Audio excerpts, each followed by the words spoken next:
There's a competitive race for the position today between our guest, former Alderman Bob Donovan, and acting mayor Cavalier Johnson.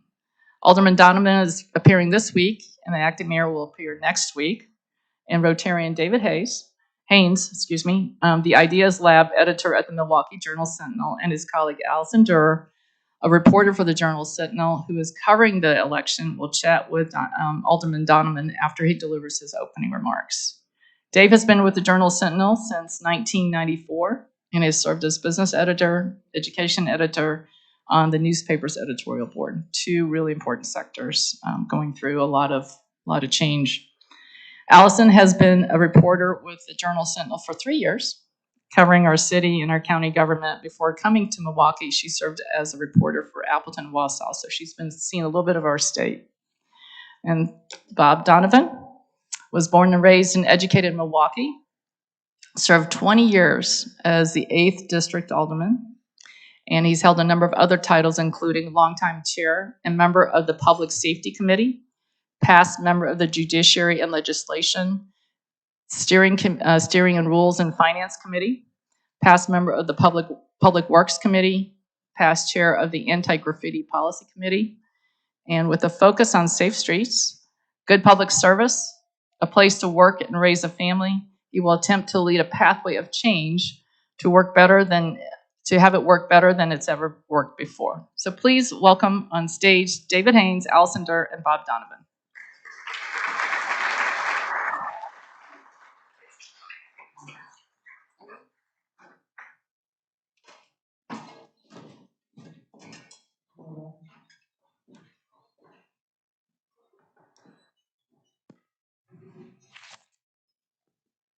I believe I should begin with my remarks. Is that correct? Yes. All right. First of all, I want to thank you for the opportunity to be here. I've been asked to talk for 5 minutes about all the challenges facing Milwaukee. I simply can't do that. I would need more time. Having said that, I think I will begin by saying this, and it's been said before. Milwaukee is indeed a tale of two cities. We have many great amenities. Think about it. We sit on the shores of one of the world's greatest natural resources. We have great cultural amenities. We have great professional sports. We have some of the world's best Fortune 500 companies that call Milwaukee their home. And I would also add something else. Our people. I've had the opportunity over these many months on the campaign trail to meet some amazing, amazing people across this community. People who have impressed me with their commitment to Milwaukee. So I would add that to the list. Milwaukee's people as one of our many, many positives.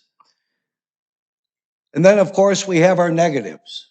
And I'll briefly touch on each of those as I see them at this point, or should I say challenges impacting Milwaukee.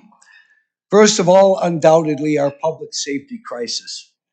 I have never seen our city in such worse shape regarding crime, disorder on our streets and neighborhoods.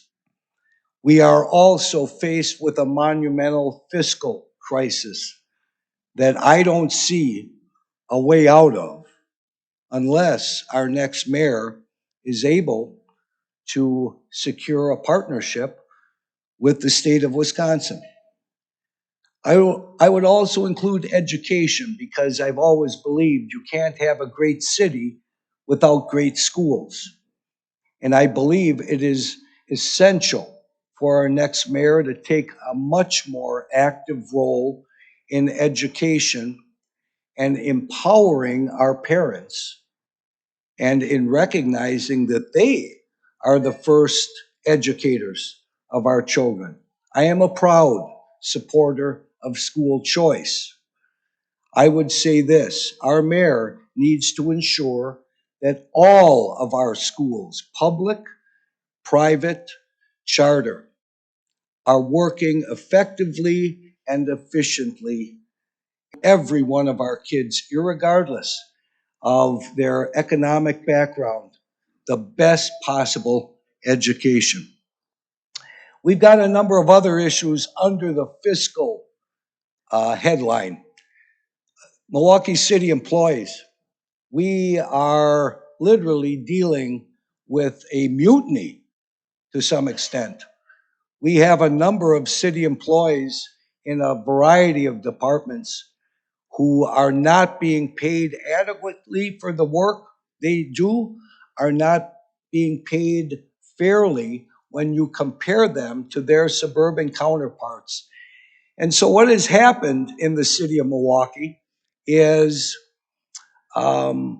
we hire them, we train them, and then they leave for our suburbs because they're being paid much more.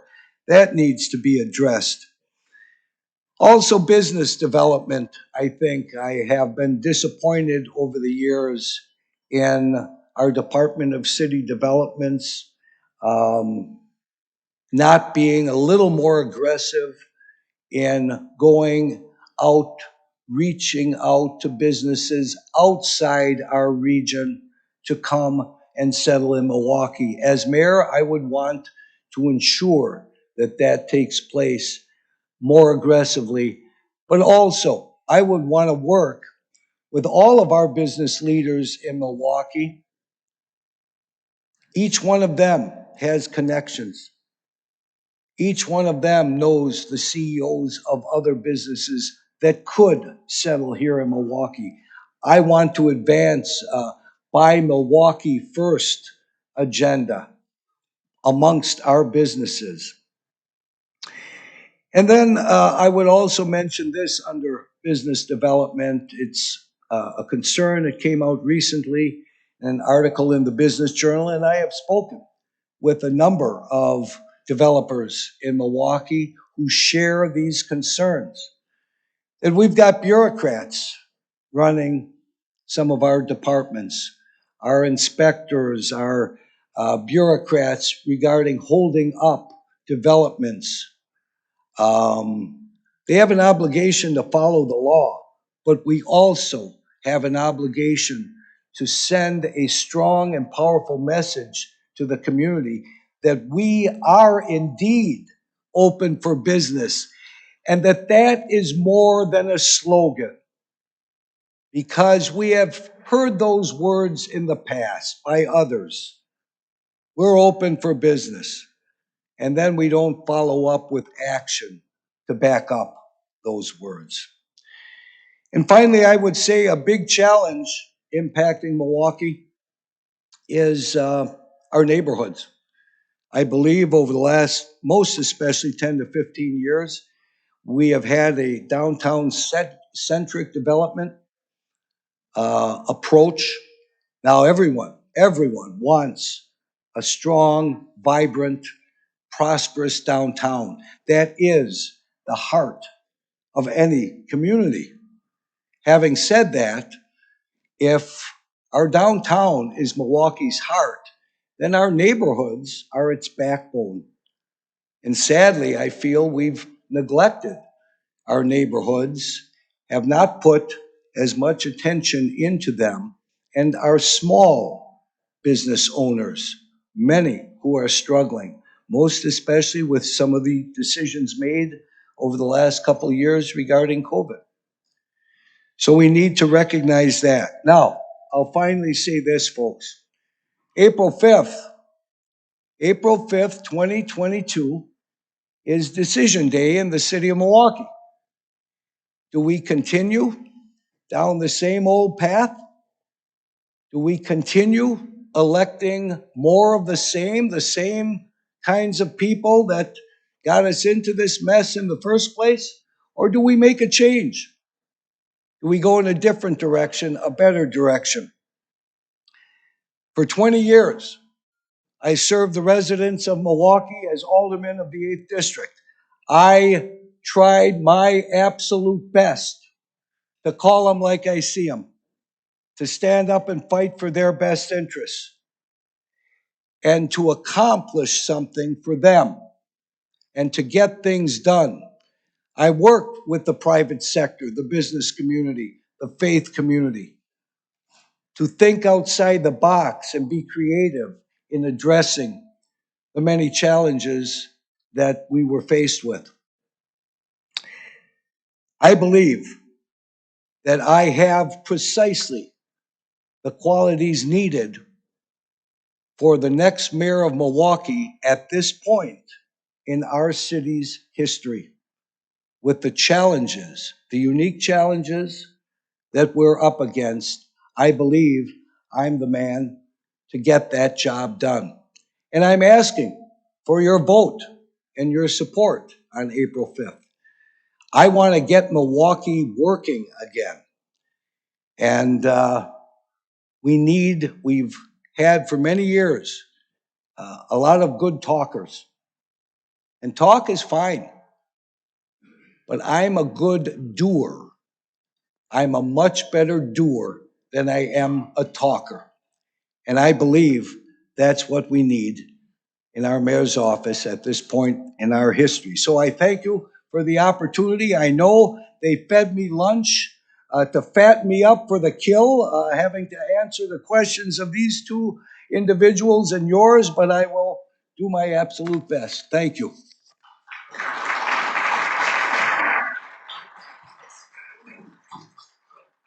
Thanks, Alderman. First of all, thank you for participating in our People's Agenda project, where we asked people what you wanted the candidates to be talking about as they competed for your votes. We had over 400 responses, and some of what we've done with our reporting that Alison has done and others have reflected that. And a shout out to Alison, who's just a great reporter and has done a fantastic job of covering this race and covering City Hall fairly and thoroughly.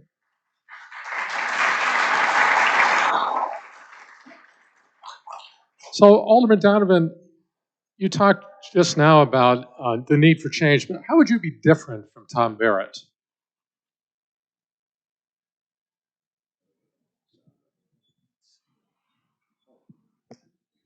Well, I believe a leader needs to be the kind of person who identifies what a particular problem is, then brings the right people around the table to fashion a solution to whatever that issue or problem is.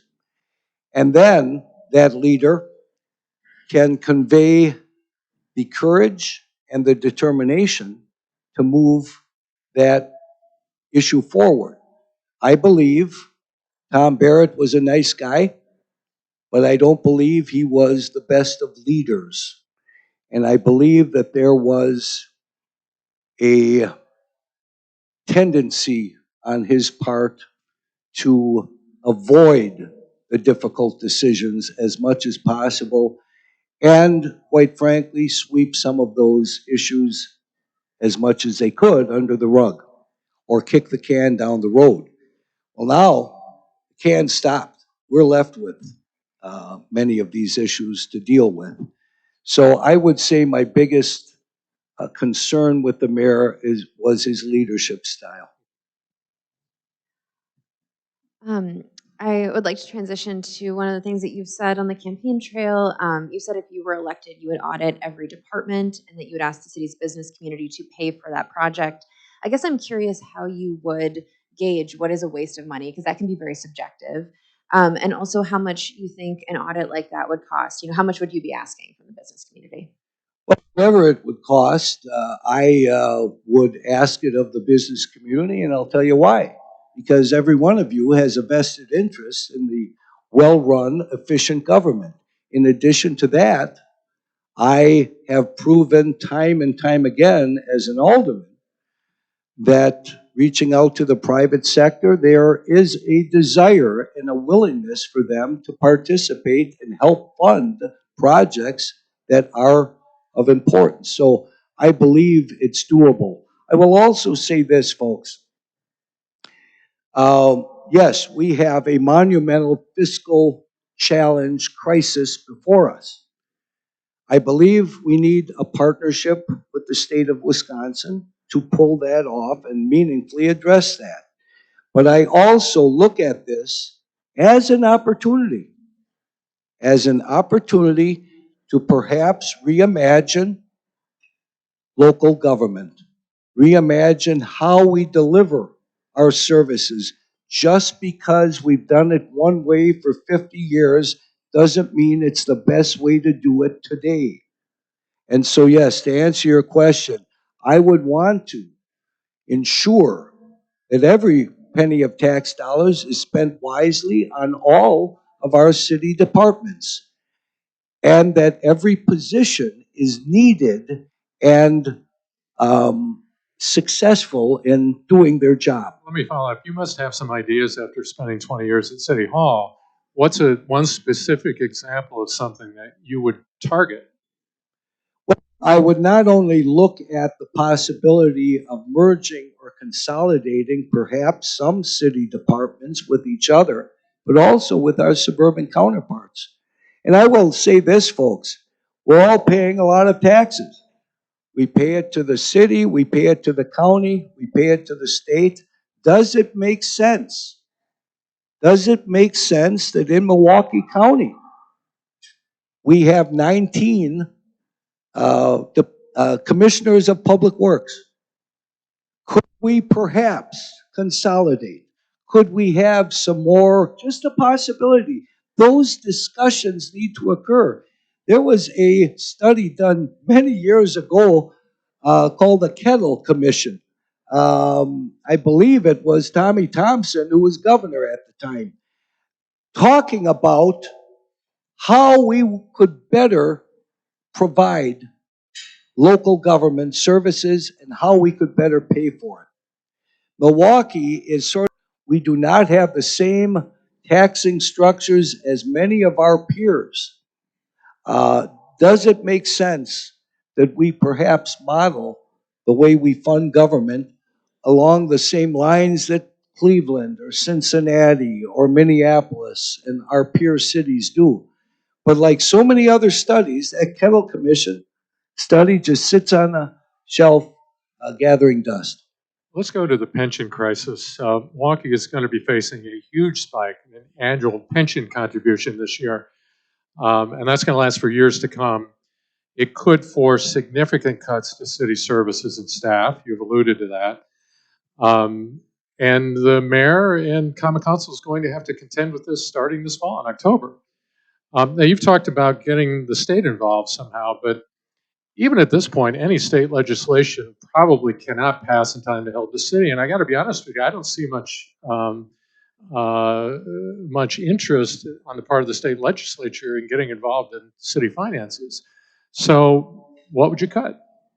Well, I would disagree with you in conversations I've had with Senator Kuyanga and some other legislators in Madison. They recognize that Milwaukee is facing many challenges. They recognize that there is a need to increase shared revenue. Personally, I feel it's vitally important that Milwaukee make its best pitch to tap into some of the $4 billion plus surplus that the state of Wisconsin has. The state of Wisconsin has a vested interest, like all of us, in Milwaukee prospering. And we need advocates to get that done. I would put together a coalition consisting perhaps of many of you, our business community, our faith community, elected officials, to go to Madison to develop those relationships. Can that be done before you have to deal with the next budget, which is coming up in October? Yeah, I would hope so. I would think it could. That would be the direction I feel we need to take. If you're asking of me, set the priorities when I haven't been able to sit down with the budget, I couldn't do that at this point. But yes, I do believe. And I'll tell you this, folks, and I'm leveling with you in all sincerity. There was a concern amongst many of the Republicans in Madison. And I'll say something else about that.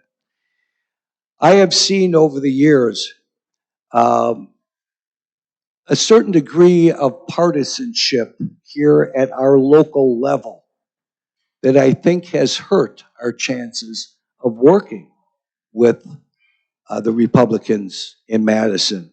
We are, or supposed to at least be, nonpartisan. The mayor is a nonpartisan position. The aldermen are a nonpartisan position. That was designed by our founders in Wisconsin as a reason for that, so that we can work with both political parties. Local government is where the rubber meets the road. And there's nothing Republican or Democrat about picking up your garbage or making sure our streets are safe. And that's how it should be. Quite frankly, there was an extreme disappointment that Mayor Barrett was adamant about moving forward with the streetcar and seemed to have no concern about cutting public safety manpower, both police and fire. And that concerned them, and they were just not comfortable under his leadership. I'm just passing on what they told me. I guess I would like to follow up on that very quickly, just about the fall. There's about $82 million in a pension reserve fund right now. The city has about $200 million more in ARPA. I'm curious, could you see city cuts at this point, or are you going to try to, use those funds to stave those off? How do you think about when you use those funds, given that this raised pension contribution will continue for years? Yeah. And we have that obligation. We need to take care of the basics first, and our obligation to our pension.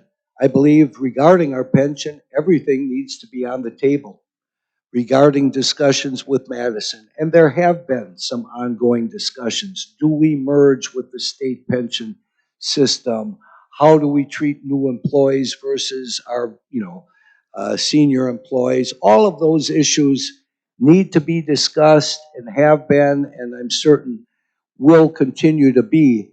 But I could envision using ARPA funds to meet those obligations. To get us over the hump, if you will, so that we can create that partnership with the state and continue in the right direction. So you said in Friday evening's debate on WISN that in the last election, I think the quote was, there seemed to be legitimate concerns raised by a lot of different people. If that hadn't occurred, there wouldn't be Gableman and the investigation going on. I think you also said that there were some quote unquote serious things in Gableman's report, though he's not necessarily raising concerns about Milwaukee's election. So what are the concerns that you've noticed about the 2020 election? What concerns do you think were legitimate? Well, I think, now keep in mind, folks, I come from an era that when I turned 18, I did two things. I registered for the draft and got my first beer and registered to vote. In that order? Yeah. Well, maybe it wasn't my first beer, but anyway, I want to make voting as accessible as possible and cheating out of the question. And I think sometimes whenever you're dealing with mail-in ballots, when you're dealing with much more drop boxes, issues like that, that were designed for an emergency situation during COVID that now seems to be the norm, I don't know that that's the best way to go. Also, it would seem to me that most every election concerns are raised, whether they're legitimate or not, needs to be looked into. but concerns are raised every single election, it would seem. And so, do we or do we not have an obligation to ensure that uh, our elections are squeaky clean and that there's no possibility of making some accusation? And if an accusation comes in, it's so bizarre, it's just dismissed. That's what I feel our voters deserve, and the approach that we need to take. Or it's ballot drop boxes. I'd get rid of them. Yeah.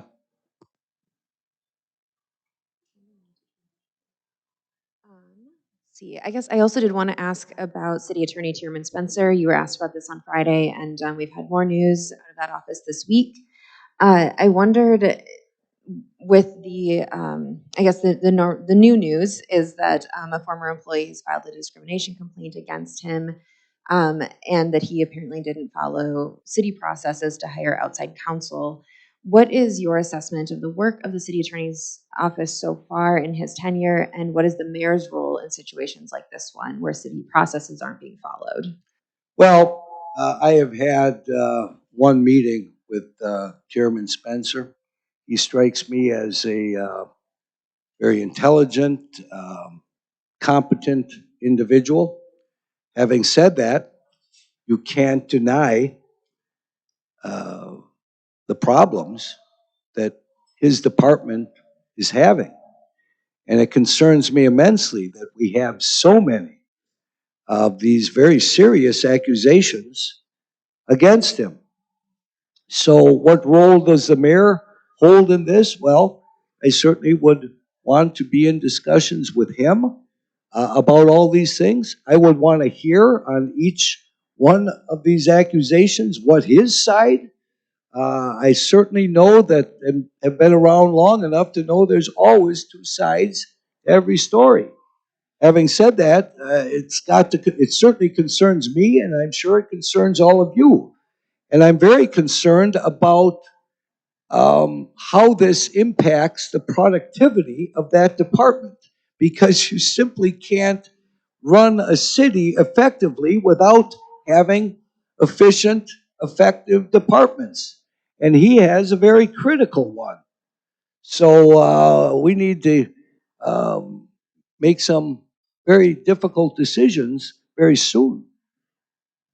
With that, let's go to the audience questions.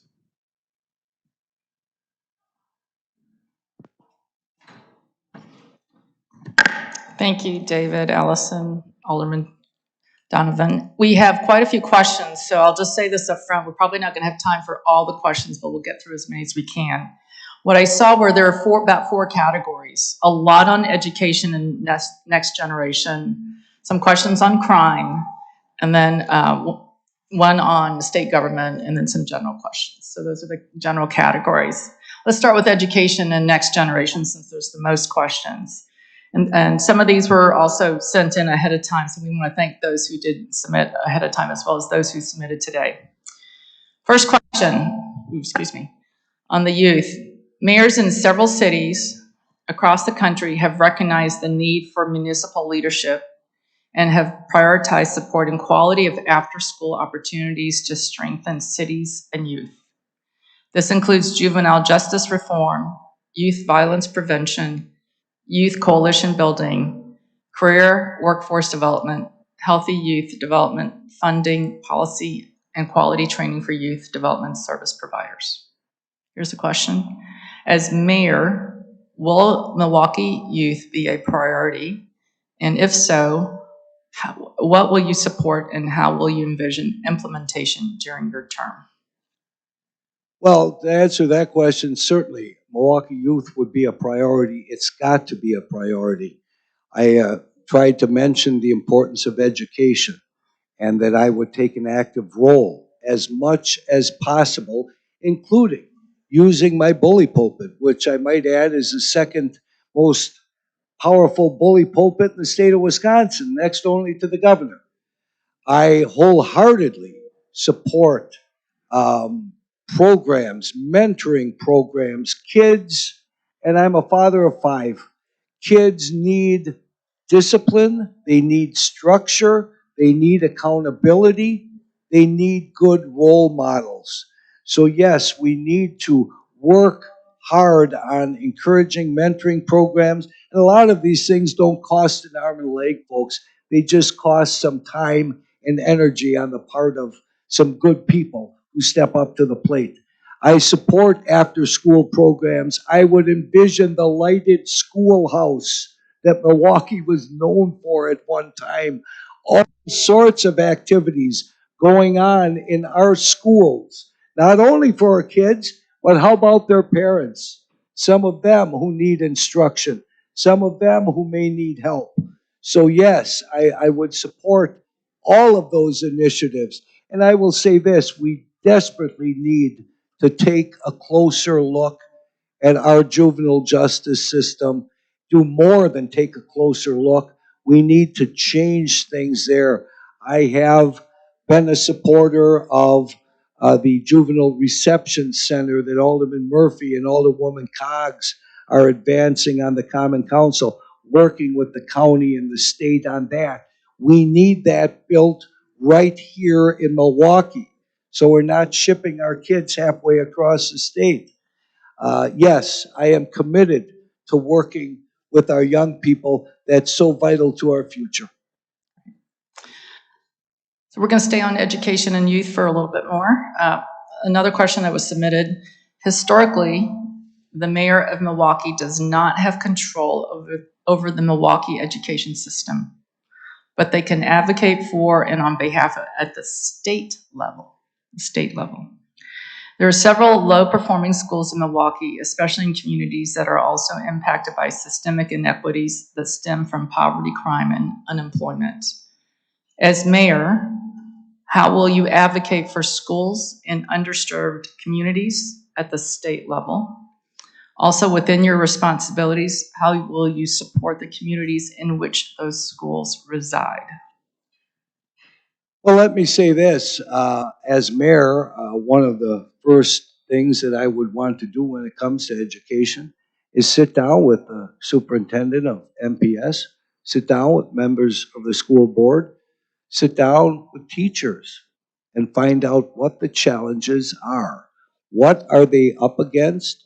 Why is this school or that school not performing to the level it needs to for the sake of us all, and most especially for the sake of our kids? So meeting with MPS, meeting with our charter schools, meeting with our private schools. I want to, as I said previously, give our parents as many choices available because one size does not fit all. And I certainly would want to advocate to the state. But I'm going to say this. Do our schools necessarily need more money? I don't know at this point. And I'm not going to just demand that more money be sent if it's not being spent wisely or productively. I am not interested in sending good money after bad. So as I say, we first sit down, we talk. Can we work together? I certainly hope so. I am willing as mayor, and that's the approach that I would take. Also in education, who do you think is best prepared to make decisions about education? Parents or teachers? And how do you, and if you envision, making sure that all required education expertise informs how we educate our kids? Well, I believe the parents are, in most cases, able to make the best choices for their kids. I certainly, if these are questions regarding curriculum, you've got to have everyone involved. The parents, the teachers, the staff, the so-called experts, that's fine. But yes, I'm very much interested in giving parents the most important seat at the table. Okay. I'm going to move to another category. If we have time, we'll go back to education and youth, since there were so many questions about that. This next category is around crime. So here's the question. crime is the #1 issue facing Milwaukee. How will you address this issue, and what practical steps will you take to address this issue if elected? Well, let me begin by saying this. I do not believe we can expect safer streets and neighborhoods until we are able to provide the Milwaukee Police Department with the appropriate level of manpower to do their job effectively and efficiently. Right now, they are so short-staffed. We have hundreds and hundreds of positions that have been eliminated over the last few years, just few years. We have a detective bureau that's been gutted.